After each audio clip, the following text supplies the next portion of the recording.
Hi friends, welcome to my channel. இன்றைக்கி என்ன video பார்க்க போகிறோம் அப்படின்னா தக்காளி ரசம் தான் பார்க்க போகிறோம்.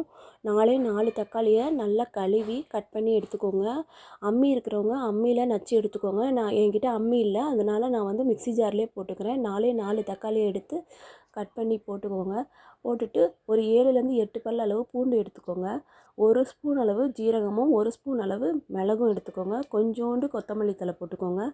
பச்சை மிளகாய் இருந்தால் ஒரே ஒரு பச்சை மிளகா போட்டு லைட்டாக கொரகொரப்பாக அரைக்கணும். என்கிட்ட பச்சை மிளகாய் இல்லை, காரமும் நாங்கள் கம்மியாக சாப்பிடுவோன்றனால பச்சை மிளகா நான் அவாய்ட் பண்ணிட்டேன். இதே மாதிரி கொரகொரப்பாக அரைச்சி எடுத்துக்கோங்க. நீங்கள் அம்மியில் அரைக்கிறவங்க தட்டி எடுத்துக்கோங்க.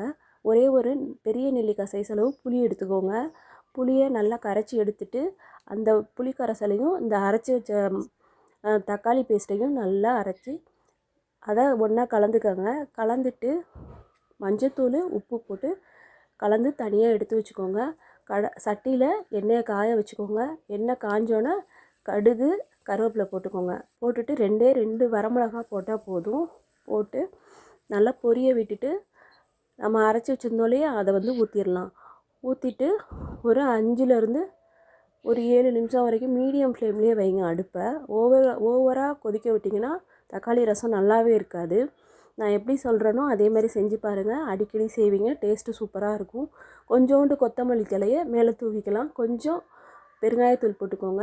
போட்டுட்டு நுரை தள்ளி வரணும். இந்த மாதிரி நுரை கட்டி வரும் பாருங்கள். வரும்போது நீங்கள் அடுப்பை ஆஃப் பண்ணிடுங்க.